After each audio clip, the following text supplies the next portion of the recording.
اعوذ باللہ من الشیطان الرجیم بسم اللہ الرحمن الرحیم السلام علیکم ورحمۃ اللہ وبرکاتہ۔ ناظرین، آج کی اس ویڈیو میں ہم بات کریں گے کہ من و سلوہ کیا تھا۔ ساتھ ہی ساتھ ہم آپ کو یہ بھی بتائیں گے کہ من و سلوہ اس کے حلال کو کہا جاتا ہے، اور ہم آج من و سلوہ جو بنی اسرائیل پر اتارا گیا، کیا ان کی نافرمانیوں پہ عمل کر رہے ہیں؟ لہٰذا آپ سب سے گزارش ہے کہ ہماری ویڈیو کے ساتھ جڑے رہیں اور اینڈ تک ضرور دیکھیں۔ ناظرین، من و سلوہ کیا تھا؟ اس کی حقیقت کیا ہے؟ من و سلوہ کس نبی کی امت پر اور کیوں نازل ہوا؟ کیا من و سلوہ جنت سے نازل شدہ کھانا تھا، یا پھر اللہ رب العزت نے یہ دونوں چیزیں زمین سے ہی پیدا کی تھی؟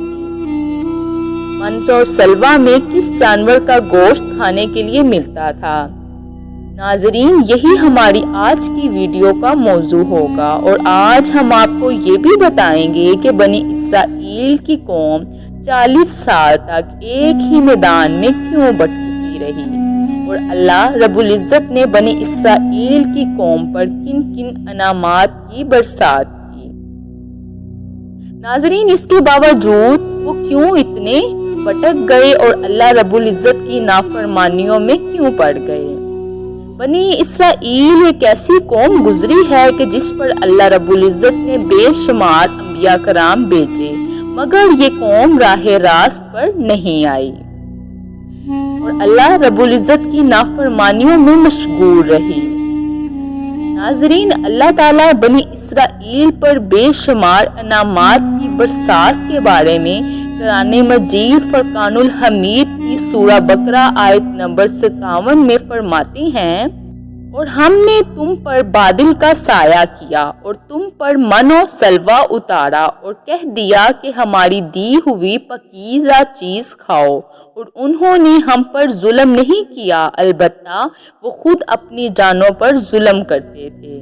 ناظرین، جب فرعون دریائے نیل میں غرق ہو گیا تو اللہ رب العزت نے بنی اسرائیل کو حکم دیا کہ قوم املاک سے جنگ کر کے ملک شام کو آزاد کرواؤ۔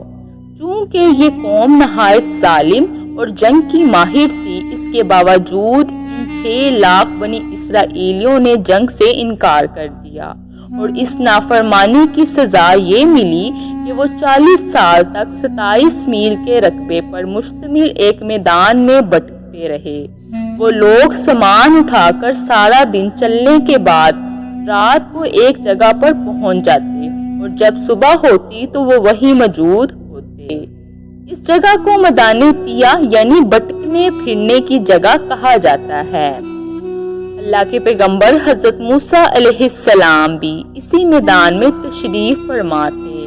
میدان تیہ میں ہونے والی عطائیں حضرت موسیٰ علیہ السلام کی دعا سے بنی اسرائیل پر اللہ رب العزت نے اس میدان میں بے شمار انعامات اور عطائیں نازل فرمائی۔ ناظرین، بنی اسرائیل کے کھانے کے لیے ہفتے کے دن کے علاوہ روزانہ آسمان سے 2 کھانے اترتے، جنہیں من و سلوہ کہا گیا۔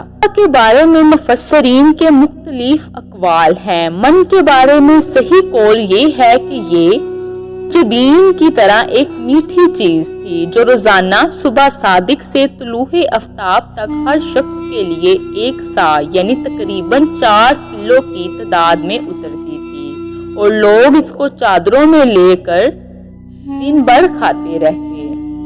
ناظرین، بعض مفسرین کے نزدیک من سے مراد وہ چیز ہے جو اللہ رب العزت نے اپنے بندوں کو کسی بھی مشقت اور کاشتکاری کے بغیر عطا کر کے ان پر احسان فرمایا، اور سلوہ کے بارے میں صحیح قول یہ ہے کہ یہ ایک چھوٹا سا پرندہ تھا۔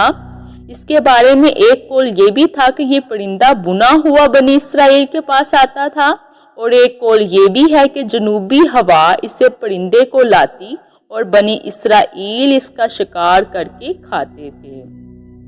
ناظرین، اللہ رب العزت نے قرآن مجید فرقان الحمید میں ارشاد فرمایا ہے، اور ہم نے تم پر بادل کا سایہ کیا اور تم پر من و سلوہ اتارا، اور کہہ دیا کہ ہماری دی ہوئی پاکیزہ چیزیں کھاؤ، اور انہوں نے ہم پر ظلم نہیں کیا، البتہ وہ خود اپنی جانوں پر ظلم کرتے تھے۔ ناظرین، کوہ طور کا ایک سفید پتھر ان کے پاس تھا۔ جب پانی کی حاجت ہوتی تو اللہ کے پیغمبر حضرت موسیٰ علیہ السلام اپنا عصا اس پتھر پر مارتے اور بنی اسرائیل کے 12 قبیلوں کے لیے اس پتھر میں سے 12 چشمے جاری ہو جاتے۔ ناظرین، یہ وہی عصا تھا جسے حضرت موسیٰ علیہ السلام نے فرعون کے جادوگروں کے سامنے پھینکا تھا اور اللہ رب العزت نے اس عصا کو اسلحہ بنا دیا تھا۔ اسی عصا کی برکت سے اس پتھر میں سے بنی اسرائیل کے 12 قبیلوں کے لیے 12 چشمے اللہ رب العزت جاری فرما دیتے۔ ناظرین، دھوپ سے بچاؤ کے لیے ایک بہت بڑا سفید بادل ان پر سایہ کرتا۔ رات میں میدان کے بیچ میں ایک نورانی ستون اترتا جس کی روشنی میں وہ لوگ کام کاج کرتے۔ اللہ رب العزت نے ان لوگوں پر اتنی عنایتیں کی کہ ان کے بال اور ناخن تک نہیں بڑھتے تھے، کپڑے پھٹتے نہیں تھے اور نہ ہی میلے ہوتے تھے۔ پیدائشی بچوں کے جسم پر قدرتی لباس ہوتا جو جسم کے ساتھ ساتھ بڑا ہو جاتا۔ ناظرین، من ایک میٹھی چیز تھی جو فجر کے وقت سے سورج نکلنے تک ہر شخص کے لیے 4 کلو اترتی تھی۔ جب بنی اسرائیل یہ میٹھی چیز کھا کھا کر اکتا گئے تو انہوں نے شکایت کی کہ جس کے بعد ان کے لیے سلوہ اترا گیا۔ ناظرین، ایک بنا ہوا چھوٹا پرندہ تھا۔ بعض مفسرین نے اس پرندے کے حوالے سے لکھا ہے کہ یہ تتر تھا اور کچھ نے یہ لکھا ہے کہ یہ بٹیر تھا۔ من و سلوہ کے حوالے سے روایات میں آتا ہے کہ یہ ایک ایسا کھانا تھا جو انتہائی آسانی سے ہضم ہو جاتا تھا، رنگ، خوشبو اور ذائقے میں بے مثال تھا، ہر طبیعت و مزاج کو موافق تھا۔ پھر اللہ رب العزت نے بنی اسرائیل کو نافرمانی کی سزا دی، چونکہ حضرت موسیٰ علیہ السلام کا حکم تھا کہ کھانا روز کا روز کھا لیا جائے سوائے جمعے کے، کل کے لیے بچا کر نہ رکھا جائے کہ ہفتے کو من و سلوہ نازل نہیں ہوتا تھا۔ مگر بعض ضعیف الاعتقاد لوگوں کو یہ ڈر لگنے لگا کہ کہیں کسی دن من و سلوہ نہ اترا تو ہم لوگ اس چٹیلے میدان میں بھوک سے مر جائیں گے۔ ناظرین، چنانچہ ان لوگوں نے کچھ چھپا کر کل کے لیے رکھ لیا۔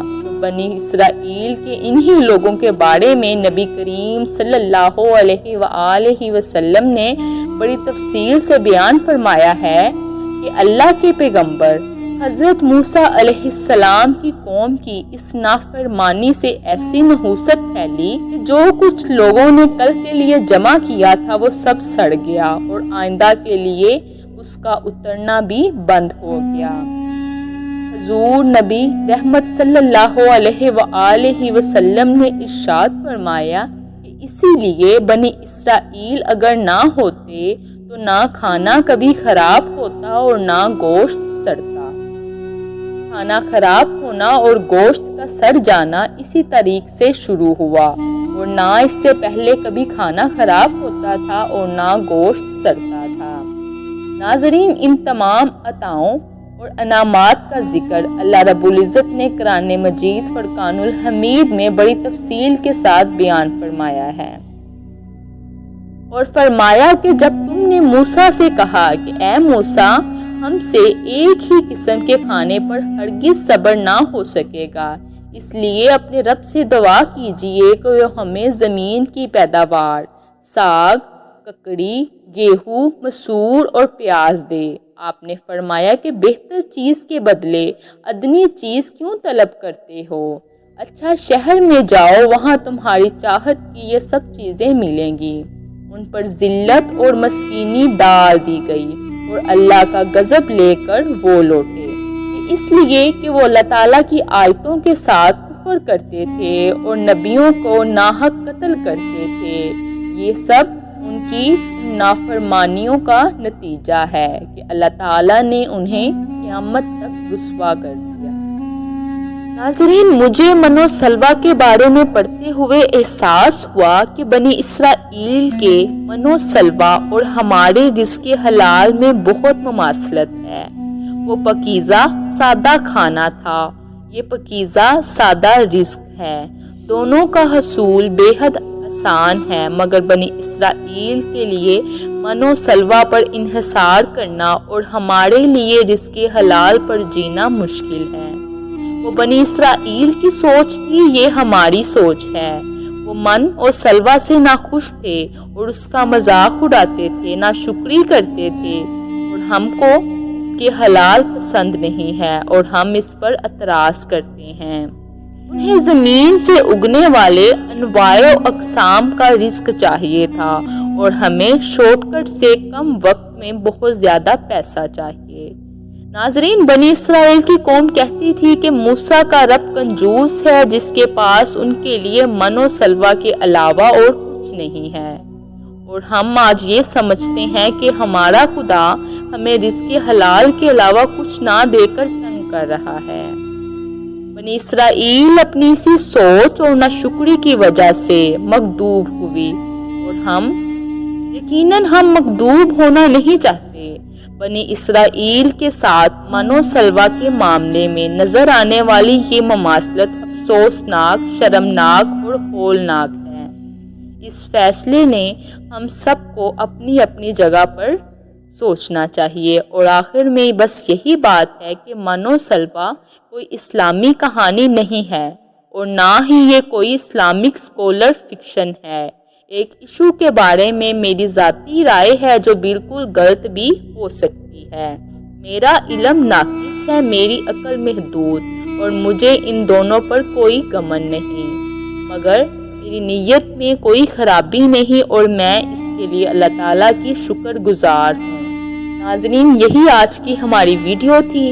اگر آپ کو ہماری ویڈیو پسند آئی ہے تو اس کو لائک کریں، شیئر کریں اور ہمارے چینل کو سبسکرائب کریں تاکہ آئندہ آنے والی تمام تحقیقی اور معلوماتی ویڈیو سب سے پہلے آپ تک پہنچ سکے۔ اللہ تعالیٰ آپ کا اور ہم سب کا حامی و ناصر ہو۔